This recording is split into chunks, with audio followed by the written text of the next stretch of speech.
Lahore central jail में 23 मार्च 1931 की शुरुआत किसी और दिन की तरह ही हुई थी। फर्क सिर्फ इतना था कि सुबह सुबह जोर की आंधी आई थी, बहुत तेज। लेकिन जेल के कैदियों को थोड़ा अजीब सा लगा जब 4 बजे ही वार्डन शरद सिंह ने उनसे आकर कहा कि वो अपनी अपनी कोठरियों में चले जाएं। उन्होंने कारण नहीं बताया था। उनके मुंह से सिर्फ ये निकला कि आदेश ऊपर से है। अभी कैदी सोच ही रहे थे कि माजरा क्या है। जेल का नाई बरकत हर कमरे के सामने फुसफुसाते हुए गुजरा कि आज रात भगत सिंह, राजगुरु और सुखदेव को फांसी दी जाने वाली है। उस क्षण की निश्चिंता ने उनको झकझोर कर रख दिया। कैदियों ने बरकत से मनुहार की कि वो फांसी के बाद भगत सिंह की कोई भी चीज जैसे पेन, कंघा या घड़ी उन्हें ला कर दें ताकि वो अपने पोते पोतियों को बता सकें कि कभी वो भी भगत सिंह के साथ जेल में बंद थे। बरकत भगत सिंह की कोठरी में गया और वहां से उनका पेन और कंघा ले आया। सारे कैदियों में होड़ लग गई कि किसका उस पर अधिकार हो। आखिर में ड्रॉ निकाला गया, लाहौर कॉन्स्पिरेसी केस। अब सब कैदी चुप हो चले थे। उनकी निगाहें उनकी कोठरी से गुजरने वाले रास्ते पर लगी हुई थी। भगत सिंह उनके साथ फांसी पर लटकाए जाने के लिए उसी रास्ते से गुजरने वाले थे। एक बार पहले जब भगत सिंह उसी रास्ते से ले जाए जा रहे थे तो पंजाब कांग्रेस के नेता भीमसेन सच्चर ने आवाज ऊंची कर उनसे पूछा था, आप और आपके साथियों ने लाहौर कॉन्स्पिरेसी केस में अपना बचाव क्यों नहीं किया? भगत सिंह का जवाब था, इनकलाबियों को मरना ही होता है क्योंकि उनके मरने से ही उनका अभियान मजबूत होता है, अदालत में अपील से नहीं। वार्डन शरद सिंह भगत सिंह के खैर ख्वाह थे और अपनी तरफ से जो कुछ बन पड़ता था उनके लिए किया करते थे। उनकी वजह से ही लाहौर की द्वारकादास लाइब्रेरी से भगत सिंह के लिए किताबें निकलकर जेल के अंदर आ पाती थी। भगत सिंह की जेल की जिंदगी काफी कठिन थी। किताबें पढ़ने का शौक हो चला था उन्हें कि एक बार उन्होंने अपने स्कूल के साथी जयदेव कपूर को लिखा था कि वो उनके लिए कार्ल लिब्कनेcht की मिलिटरिज्म, लेनिन की लेफ्ट विंग कम्युनिज्म और ऑप्टन सिंक्लेयर का उपन्यास द स्पाई कुलबीर के जरिए भिजवाएं। भगत सिंह जेल की कठिन जिंदगी के आदी हो चले थे। उनकी कोठरी नंबर 14 का फर्श पक्का नहीं था, उस पर घास उगी हुई थी। कोठरी में बस इतनी ही जगह थी कि उनका 5 फुट 10 इंच का शरीर बमुश्किल उसमें लेट पाए। भगत सिंह को फांसी दिए जाने से 2 घंटे पहले उनके वकील प्राणनाथ मेहता उनसे मिलने पहुंचे। मेहता ने बाद में लिखा कि भगत सिंह अपनी छोटी सी कोठरी में पिंजड़े में बंद शेर की तरह चक्कर लगा रहे थे। इनकलाब जिंदाबाद। उन्होंने मुस्कुराकर मेहता को स्वागत किया और पूछा कि आप मेरी किताब रिवोल्यूशनरी लेनिन लाए या नहीं। जब मेहता ने उन्हें किताब दी तो वे उसे उसी समय पढ़ने लगे मानो उनके पास अब ज्यादा समय न बचा। मेहता ने उनसे पूछा कि क्या आप देश को कोई संदेश देना चाहेंगे? भगत सिंह ने किताब से अपना मुंह हटाए बगैर कहा, सिर्फ 2 संदेश, साम्राज्यवाद मुर्दाबाद और इनकलाब जिंदाबाद। इसके बाद भगत सिंह ने मेहता से कहा कि वो पंडित नेहरू और सुभाष चंद्र बोस को मेरा धन्यवाद पहुंचा दे जिन्होंने मेरे केस में गहरी रुचि ली थी। भगत सिंह से मिलने के बाद मेहता राजगुरु से मिलने उनकी कोठरी पहुंचे। राजगुरु के अंतिम शब्द थे, हम लोग जल्द मिलेंगे। सुखदेव ने मेहता को याद दिलाया कि वो उनकी मौत के बाद जेलर से वो कैरम बोर्ड ले लें जो उन्होंने उन्हें कुछ महीने पहले दिया था। मेहता के जाने के थोड़ी देर बाद जेल अधिकारियों ने तीनों क्रांतिकारियों को बता दिया कि उनको वक्त से 12 घंटे पहले ही फांसी दी जा रही है। अगले दिन सुबह 6 बजे की बजाय उन्हें उसी शाम 7 बजे फांसी पर चढ़ा दिया जाएगा। भगत सिंह मेहता द्वारा दी गई किताब के कुछ पन्ने ही पढ़ पाए थे। उनके मुंह से निकला, क्या आप मुझे इस किताब का एक अध्याय भी खत्म करने नहीं देंगे? भगत सिंह ने जेल के मुस्लिम सफाई कर्मचारी बेबे से अनुरोध किया कि वो उनके लिए उनको फांसी दिए जाने से 1 दिन पहले शाम को अपने घर से खाना जरूर लाएं।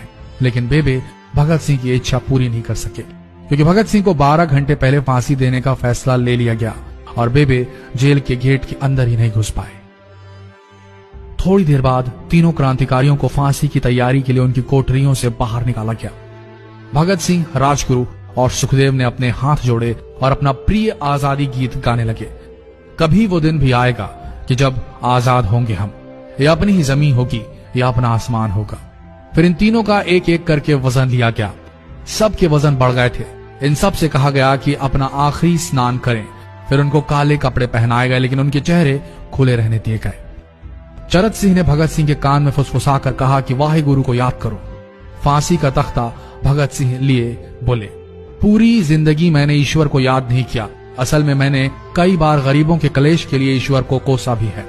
अगर मैं अब उनसे माफी मांग लूं तो वो कहेंगे कि इससे बड़ा डरपोक कोई नहीं। इसका अंत नजदीक आ रहा है, इसलिए ये माफी मांग रहा है। जैसे ही जेल की घड़ी ने 6 बजाया, कैदियों ने दूर से आती कुछ पद चांपें सुनी। उनके साथ भारी बूटों के जमीन पर पड़ने की आवाजें भी आ रही थी। साथ में एक गाने का भी दबा स्वर सुनाई दे रहा था, सरफरोशी की तमन्ना अब हमारे दिल में है। सभी को अचानक जोर जोर से इनकलाब जिंदाबाद और हिंदुस्तान आजाद हो के नारे सुनाई देने लगे। फांसी का तख्ता पुराना था, लेकिन फांसी देने वाला काफी तंदुरुस्त। फांसी देने के लिए मसीह जल्लाद को लाहौर के पास शाहदरा से बुलवाया गया था। भगत सिंह इन तीनों के बीच में खड़े थे। भगत सिंह अपनी मां को दिया गया वो वचन पूरा करना चाहते थे कि वो फांसी के तख्ते से इनकलाब जिंदाबाद का नारा लगाएंगे। लाहौर जिला कांग्रेस के सचिव पिंडी दास सोंधी का घर लाहौर सेंट्रल जेल से बिल्कुल लगा हुआ था। भगत सिंह ने इतनी जोर से इनकलाब जिंदाबाद का नारा लगाया कि उनकी आवाज सोंधी के घर तक सुनाई दी। उनकी आवाज सुनते ही जेल के दूसरे कैदी भी नारे लगाने लगे। तीनों युवा क्रांतिकारियों के गले में फांसी की रस्सी डाल दी गई, उनके हाथ और पैर बांध दिए गए। तभी जल्लाद ने पूछा, सबसे पहले कौन जाएगा? सुखदेव ने सबसे पहले फांसी पर लटकने की हामी भरी।